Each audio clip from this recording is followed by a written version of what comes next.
Hey, Fred, obviously you guys had it fairly competitive, through, I guess, until the 7-minute mark of the second half. Did you sense that maybe the schedule and the grinds and with the well-documented travel you guys have had to go through finally caught up with them down the stretch there? I mean, I think it is affecting us, Robin.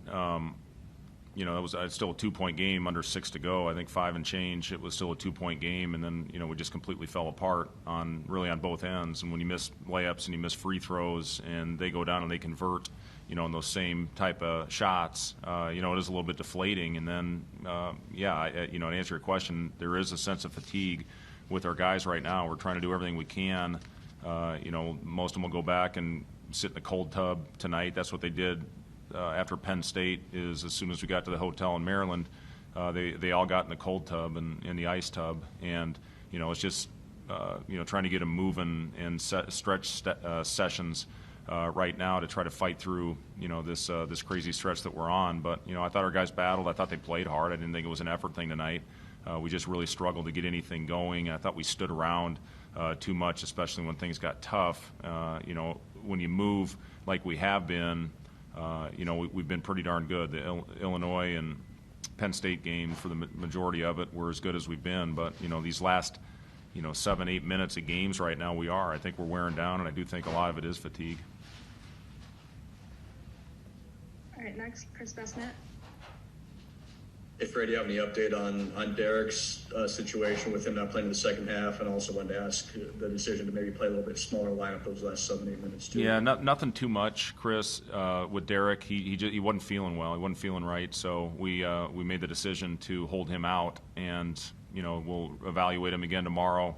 But, we're just in a position right now we're not going to take any chances, especially with the schedule that we're on and what we've had. As far as playing small, this is a team that played small, and it just wanted to get our most skilled guys on the floor to try to get something going. And, as I said, we got some really good looks, but then we had some possessions where we just, stood around too much and didn't have anything going. And, Teddy took the quick one. I thought, the game was still in reach, and they go down and convert off it. We've been better, I think, with shot selection, and that's why our transition defense has been better. But, the other big factor, we turned them over 17 times and scored 4 points off their turnovers. We were getting steals, and the ball would just fumble out of our hand when we had numbers, and we failed to convert on those. So activity level I thought was good. We just really struggled to convert once we did get the turnover. Sam McEwen. Hey, Coach, 2 other stats that jumped out at me. 12 missed layups. I wonder how much of that was them and how much of that was you guys just missing. And then they only got 8 second chance points, but their offensive rebounds came in at key points. There was one in the first half where you guys could have gone up 8, and they tut it to 2, and then there was one where they were up 3 and they went to 5 late in the second. Could you talk about just those 2 things, the missed layups and then those second chance points when they got them? Well, in the missed I will have to go back and watch them, but I thought a lot of them was just, we missed them right there at the rim. A couple of them uncontested, Sam, and that's deflating when you miss those. And then I think we were only 50%. At the free throw line, we go 6 for 12, and those, you got to convert those, man. When your margin for error is so thin, you have to find a way to make your layups and make at least 70% of your free throws, which we have not done this year.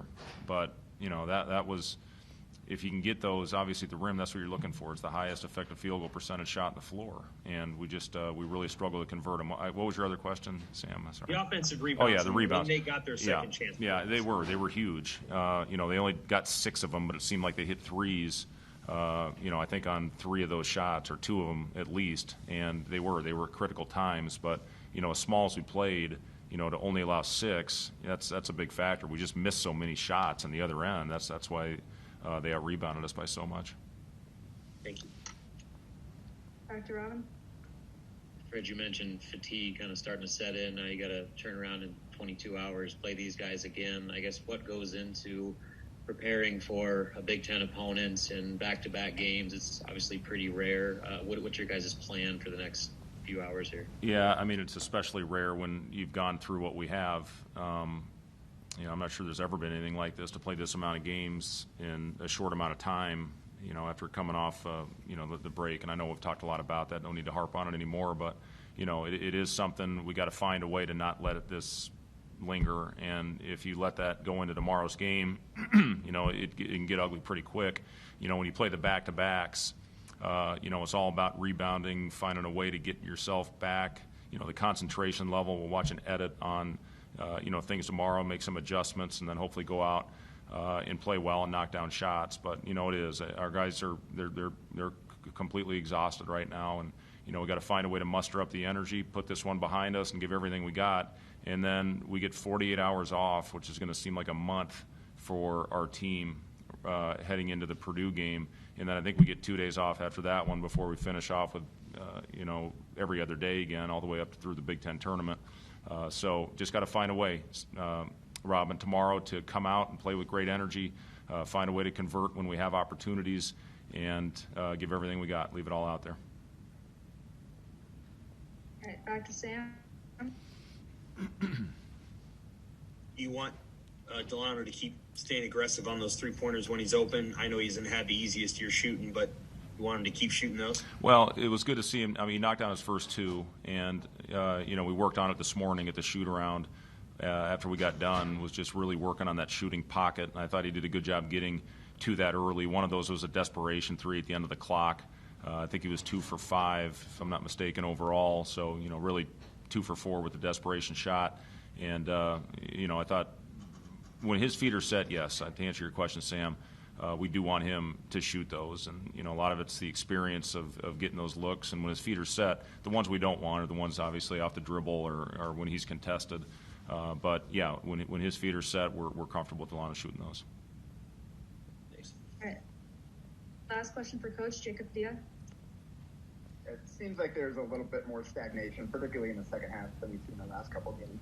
How much of that was, do you think, maybe some of the finishing problems kind of wearing on guys? How much of it was Maryland defense? How much of it was what do you think kind of went into some of that stagnation? Well, they're a phenomenal defensive team. Give them credit, for that, for going out there and making life tough on that end of the floor. And I really did think as things got more difficult for us, instead of cutting harder and moving more, we got more stagnant, and that can't happen. And again, we're going to go back and watch and edit on it in the morning when we get the guys up for breakfast, get their treatments, and watch and edit. We've been doing a lot of that and just really trying to teach through film. And, that's where we are right now with the schedule. So, it's all about going back and finding corrections and adjustments, hopefully going out there and executing on the floor, for those 40 minutes. But, yeah, I agree with you, Jacob. As the game got more difficult, I thought we got more stagnant as opposed to continuing to cut hard with pace.